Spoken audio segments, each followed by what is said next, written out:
The Seahawks beat the Rams 30-25 to close out their season. Both the Seahawks and the Rams finished with the same record, 10-7. But because of the tiebreakers, the Rams will actually make the playoffs and the Seahawks will not. Terry Hollimon is joining me now in the Hawk Zone to break it all down. But before we get to yesterday's game, I want to talk about some new information that just came in. Our offensive coordinator, Ryan Grubb, actually just got fired. Yes. Are you surprised by this at all, or I am actually really surprised by this. You know, it was his first year. Ryan Grubb comes in as one of the hottest offensive coordinators in college football from the University of Washington. I thought he was going to have a long tenure here with Seattle, but somebody had to take the fall for the lack of offensive output this year that the Seahawks had, and I think Ryan Grubb was the guy, unfortunately. And the buck has to stop somewhere, and it stopped with him. I know, to your point, someone had to maybe take the fall for that. Yeah. And we knew going into this game that it's the end of the road for the Seahawks. We're not going to the playoffs, but we actually really showed up. What do you think, like, where does this motivation come from? I mean, at the end of the day, you have to think about it. These guys are ultra competitors, you know. That's the reason why they're in the NFL, because they love to compete. And even though this game didn't really mean a lot as far as the playoff implications and moving forward in this season, these guys want to win. Each player knows when they step out on the field, I'm not going to let this guy on the other side of me beat me.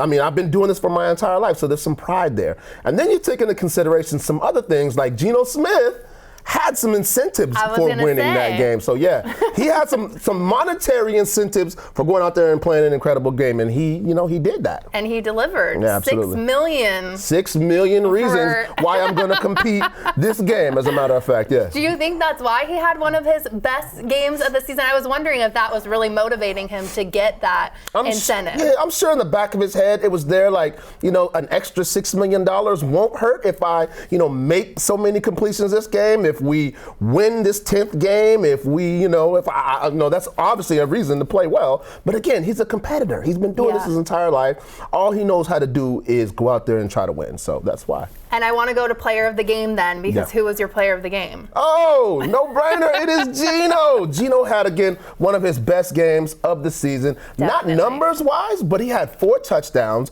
His completion ratio was off the charts. And, of course, he got a victory. He got the 10th victory of the season. So kudos to Gino. He got it done. Do you expect Gino to be back next year? I feel like that's the $1 million question right now. You know what's crazy? I've been hearing a lot of Seahawks fans question this for all season long, even going back to last year.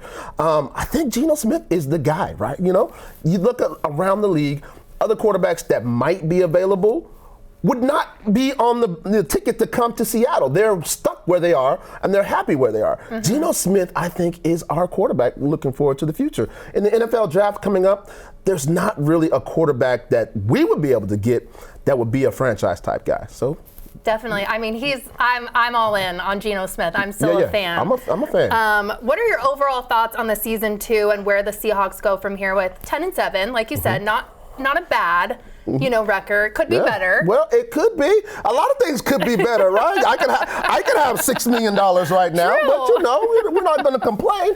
Think about this. The Seahawks have 10 wins this season, right? There are only 15 teams in the National Football League that have 10 wins. Now, I want you to guess.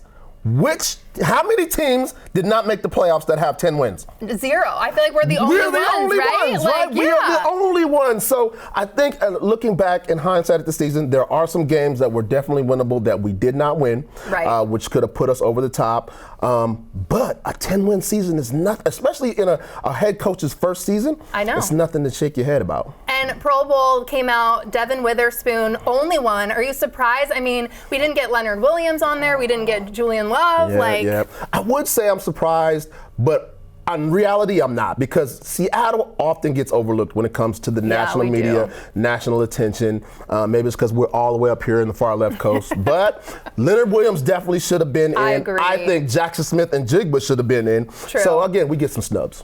We do. Okay, and last, everyone's kind of talking about Tyler Lockett and speculation that he might not be back and played his final game, which would break my heart. Yeah. I know you don't have a crystal ball. Do you have any thoughts on this? I don't, but I do believe it's probably his last season. with the Seahawks. He still has, I think, a couple of years left in him. He probably has lost a step. He's 10 years older than he was when he started. And, I wish the best for him. I wish he would be back here, but I think the nature of the business says he'll be elsewhere. I know, but through and through, he said he'll always be a Seahawk. Absolutely. So I love that. Absolutely. Thank you for being here. Thank you for being always. here. And congratulations on day one. It's a new day. Day one. We love it.